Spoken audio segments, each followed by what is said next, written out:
Et salut à tous. Aujourd'hui, on va se retrouver pour la première lecture linéaire du premier mouvement qui s'appelle le roman et le récit du Moyen Âge au XXIe siècle. Donc cette scène s'appelle la rencontre entre Des et Manon. Elle a été écrite du coup dans le livre Manon Lescaut par l'abbé Prévost du coup lors de la seconde publication en 1753. Donc tout d'abord, je vais lire un peu le texte avant de vous le montrer, puis on va l'analyser. J'avais marqué le temps de mon départ d'Amiens. Hélas, que ne le marquai-je un jour plus tôt? J'aurais porté chez mon père toute mon innocence.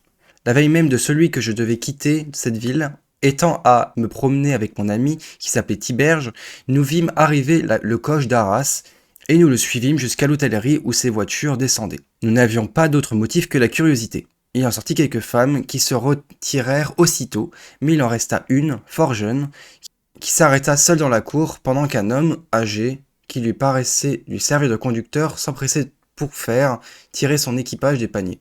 Elle me parut si charmante que moi, qui n'avais jamais pensé à la différence des sexes, ni regardé une fille avec peu d'attention, moi, dis-je, dont tout le monde admirait la sagesse et la retenue, je me trouvais enflammé tout d'un coup jusqu'au transport. J'avais le défaut d'être excessivement timide et facile à déconcerter, mais loin d'être arrêté alors par cette faiblesse, je m'avançai vers la maîtresse de mon cœur, quoiqu'elle fût encore moins âgée que moi. Elle reçut mes politesses sans paraître embarrassée, et je lui demandai ce qui l'amenait à Amiens, et si elle y avait quelques personnes de connaissance. Elle me répondit ingénument qu'elle y était envoyée par ses parents pour être religieuse. L'amour me rendait déjà si éclairé depuis un moment qui était dans mon cœur, que je regardais ce dessein comme un coup mortel pour mes désirs. Je lui parlais d'une manière qui lui fait comprendre mes sentiments, car elle était bien plus expérimentée que moi. C'est malgré elle qu'on l'envoyait au couvent, pour arrêter sans doute son penchant au plaisir qui s'était déjà déclaré et qui a causé dans la suite tous ses malheurs et les miens. Je combattis la cruelle attention de ses parents par toutes les raisons que mon amour naissant et mon élégance scolastique purent me suggérer. Elle n'affecta ni rigueur ni dédain. Elle me dit, après un moment de silence, qu'elle ne prévoyait que trop qu'elle allait être malheureuse, mais que c'était apparemment la volonté du ciel, puisqu'il ne lui laissait nul moyen de l'éviter. La douceur de ses regards, un air charmant de tristesse, en prononçant ces paroles, ou plutôt l'ascendant de ma destinée qui m'entraînait à ma perte, ne me permirent de balancer un moment sur ma réponse.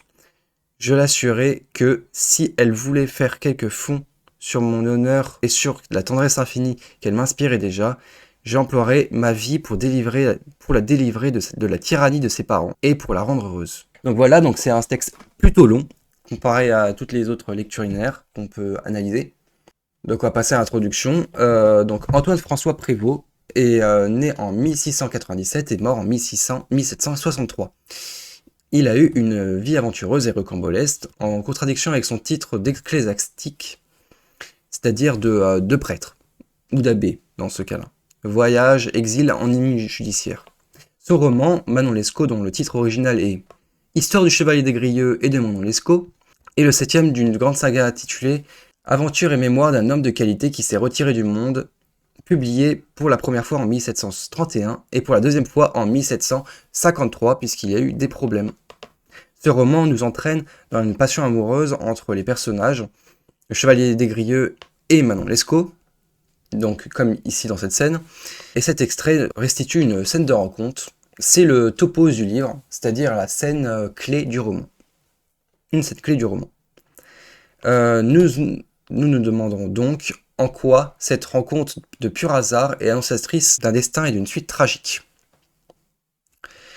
Donc pour cela, nous avons trois parties dans ce texte. Nous avons d'abord la circonstance de la rencontre, puis nous avons les coups de foudre de Des, et enfin nous avons une destinée annoncée. Donc tout d'abord, première partie, les circonstances de la rencontre. Donc le texte commence par l'emploi de la première personne. Donc Des est à la fois le personnage et le narrateur. Ensuite nous avons l'utilisation de l'onomatopée hélas, qui nous permet de savoir que le personnage commande son départ de manière négative, qu'il préférait rester. Ensuite nous avons une phrase exclamative avec un langage soutenu et une inversion sujet-verbe, qui nous permet de voir que le personnage insiste sur la fatalité de cette rencontre. Puis nous avons le marqueur de temps un jour plus tôt, ce qui renforce l'aspect de la fatalité, puisqu'il s'agit d'un concours de circonstances. Et nous avons là dans la phrase j'aurais porté chez mon père toute mon innocence, l'utilisation du conditionnel j'aurais porté, tend généralement utilisé pour quelque chose qui n'est pas sûr. Ici on peut l'associer au mot innocence, qui est à la fin de la phrase, et c'est le symbole de la perte de l'innocence justement. Donc implicitement, cette rencontre va donc le faire perdre son innocence à des grieux. Ça c'est le futur. Enfin, nous avons aussi l'expression nous n'avions pas d'autre motif que la curiosité, qui utilise la négation restrictive ne que, surlignée ici, et elle montre le caractère futile et peu important de la présence à cet endroit.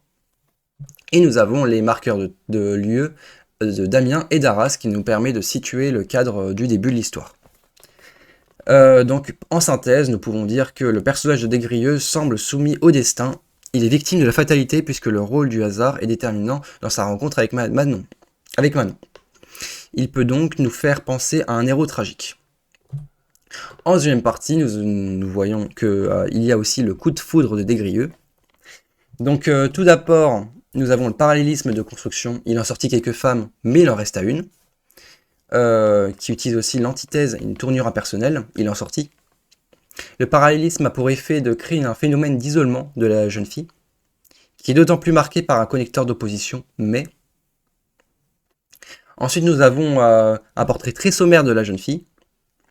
On peut relever par exemple fort jeune, ou quoiqu'elle fût encore moins âgée que moi, ou sans paraître embarrassée, ou encore bien plus expérimentée. On décrit donc ici une silhouette générale de la jeune fille. Cependant, sa présence est marquante pour le jeune homme, nous avons de nombreuses hyperboles, comme ici, charmante, qui permet de savoir, qui peut avoir plusieurs sens d'ailleurs.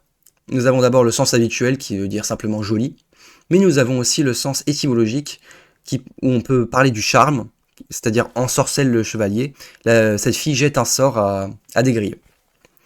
Puis nous avons un portrait aussi assez sommaire de Des Grieux, un peu plus précis quand même. Nous avons moi, du coup, avec le pronom personnel moi. Donc cet autoportrait repose sur un balancement entre avant et après la rencontre. Avant la rencontre, on trouve le champ lexical de la timidité, sagesse, retenue, etc.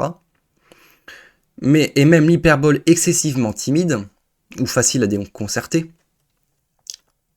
Donc on peut dire qu'avant la rencontre, Des Grieux est inexpérimenté. Et nous avons, après la rencontre, Enflammé jusqu'au transport, ou La maîtresse de mon cœur, ou encore le champ lexical de l'amour, cœur, amour ou désir. Donc cela renvoie au champ lexical de la tragédie classique. Et on peut d'ailleurs remarquer que la maîtresse de mon cœur est aussi une périphrase très mélorative qui montre que Manon a totalement capturé le cœur de Des Grieux. Nous avons également la communication entre les deux personnages par des verbes de parole. Donc nous avons je lui demandais ou elle me répondit. Et nous avons l'hyperbole un coup mortel qui fait une nouvelle fois référence aux héros tragiques.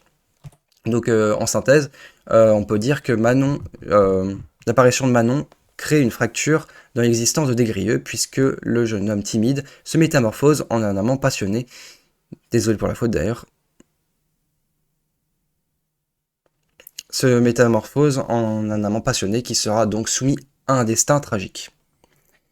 Enfin, en troisième partie, nous avons une destinée annoncée, donc elle est assez longue. Donc tout d'abord, nous avons c'est malgré elle, la cruelle attention de ses parents, son penchant au plaisir, ou qui s'était déjà déclaré, montre toute l'histoire en fait de Manon, en un résumé assez rapide. On y voit les causes, son penchant au plaisir, et les conséquences, la cruelle intention de ses parents. Et nous avons aussi 3 prolepses en vert ici. Dans la suite, tous ces malheurs et les miens, ou encore quelle allait être malheureuse, ou ma destinée qui m'entraînait à ma perte, qui permet de savoir un peu ce qui va se passer ensuite. On peut relever aussi 2 autres expressions, la douceur de ses regards et un air charmant de tristesse. Donc ces expressions peuvent paraître ambiguës, en oxymore, et on peut se demander si Manon ne serait pas une actrice talentueuse si elle ne ferait pas semblant. Et enfin, sur la fin de l'extrait, nous avons une attitude chevaleresque de Des-Grieux avec 2 verbes, je l'assurerai et l'hyperbole même, j'emploierai ma vie, qui montre que Des-Grieux veut arracher Manon à son terrible destin. Enfin, en synthèse de cette 3e petite partie, nous avons donc la fatalité et Nous avons donc la fatalité et ses effets catastrophiques conclus sur cet extrait.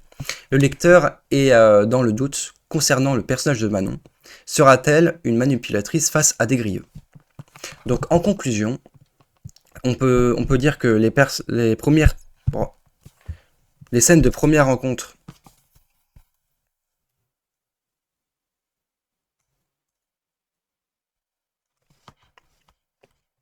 Donc en conclusion, on peut dire que les scènes de première rencontre sont des personnages obligés, Donc en conclusion, on peut dire que les scènes de première rencontre sont des passages obligés dans des romans d'amour, mais cette fois elle est un peu paradoxale puisqu'on parle en même temps du bonheur d'un coup de foudre, mais aussi du malheur qui va entraîner. La passion amoureuse est donc présentée à la fois comme une ivresse, mais aussi un danger. Le narrateur personnage, Des-Grieux, peut être alors comparé à un héros tragique, qui sera victime de sa fatalité. Donc cet extrait peut nous faire penser à la rencontre entre la princesse de Clèves et le duc de Nemours dans le roman éponyme de Madame de Lafayette, la princesse de Clèves du coup. Merci d'avoir regardé cette vidéo, à plus!